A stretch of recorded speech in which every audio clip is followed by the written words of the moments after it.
If you look at the spinal disc itself, when the spinal disc compresses, there's no nerves inside the spinal disc. And so the only way that we start feeling pain is when the disc is compressing far enough where it actually is pinching a nerve on the outside. If you think about it kind of like a jelly donut, when you press down on a jelly donut, the jelly is going to squeeze out. The internal part, which is our nucleus of the disc, is most important. And so when that pressurizes or even scares a nerve, if you think about it like if you have something flying close to your eye starts to flinch a little bit.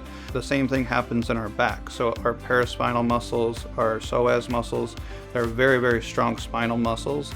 They're constantly being nervous that the back is going to quote unquote go out or experience that pain. So some people have pain consistently. So whether it's childbirth or sports injuries, it doesn't matter. When the spine is injured, it's injured. When you see commercials on TV about injuries due to whatever accidents or whatever, those are permanent injuries. That's something that somebody's going to have their whole life, because when the disc doesn't have blood flow and it's injured, it's going to be a permanent condition. So sometimes those muscles have actually been so tight for years and years and years that we just work through it and we just live through it.